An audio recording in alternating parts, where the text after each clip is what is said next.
Mesdames et messieurs, ont obtenu M.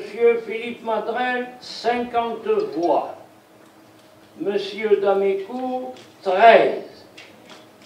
Je déclare M. Philippe Madrelle élu président du Conseil d'État.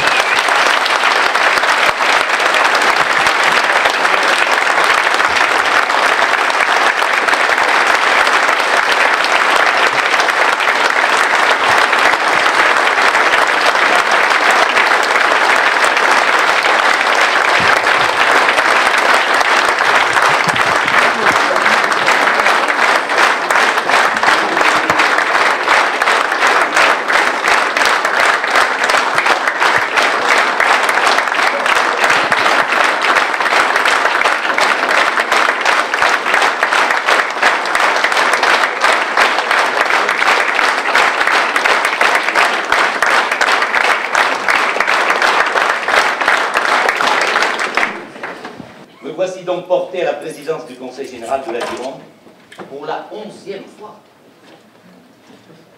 C'est un record. J'ai conscience que ça en dérange, parfois quelques-uns, mais ça, il faut s'en prendre à mes électeurs.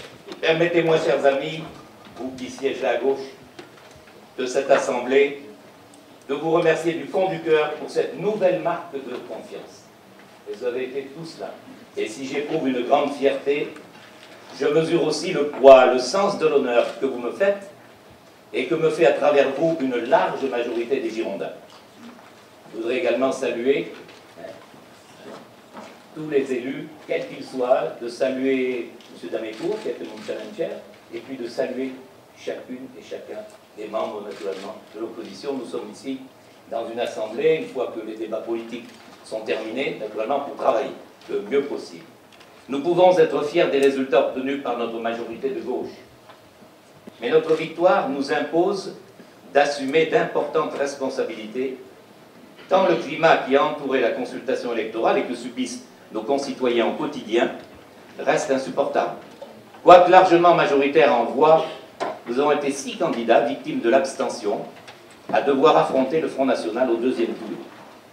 Je vous avoue que nous aurions tous les 6 préféraient ne pas vivre pareille situation. Pour autant, mes chers collègues, nous ne saurions faire l'économie d'une analyse plus fine d'un phénomène qui peut s'aggraver pour le devenir de notre démocratie. L'État fait énormément de mal à la République, en mettant sur le devant de la scène des débats douteux. D'ailleurs, je vois qu'au sein de la majorité, ça divise, mais c'est bien. Ça veut dire qu'on ne marche pas à la baguette, c'est très bien. Nous devons nous affirmer comme les leaders d'une reconquête citoyenne.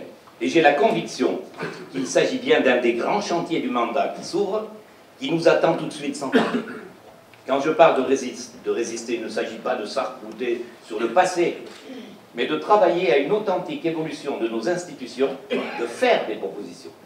Durant la campagne électorale, nous avons proposé un programme qui a reçu l'approbation de nombreux Girondins, mettons-le en chantier. Nous allons lancer une conférence départementale de la viticulture, associant tous les partenaires de la filière, pour encourager et soutenir une production de qualité. La qualité, elle est là d'ailleurs. Gage de compétitivité d'un secteur économique qui assure la renommée mondiale de notre territoire.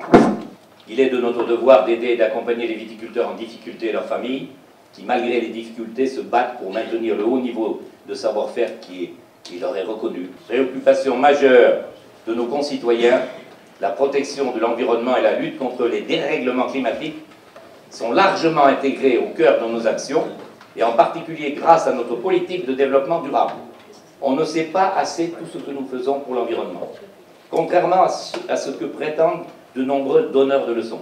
Reconnus et plébiscités, notre action en faveur du développement durable nous a valu, il y a quelques jours, une récompense nationale, et nous ne baisserons pas la garde en accompagnant des agendas 21 locaux, en engageant une politique de conversion énergétique, en étant nous-mêmes exemplaires. L'écologie, il y en a qui l'affichent de façon opportune et d'autres qui la pratiquent. Je sais pouvoir compter sur nos agents. Je voudrais remercier Monsieur le Directeur général des services, tous nos agents, pour mettre en œuvre les décisions que nous prendrons Je leur renouvelle aujourd'hui solennellement ma confiance et leur réaffirme mon estime pour le travail qu'ils accomplissent. Ma détermination, celle de l'équipe qui m'accompagne, sera sans faille. Il nous appartient ensemble, dans un respect réciproque, de donner à la démocratie sa juste définition. Je vous fais confiance à tous pour y ajouter une part de rêve et d'utopie dont nous avons tant besoin aujourd'hui.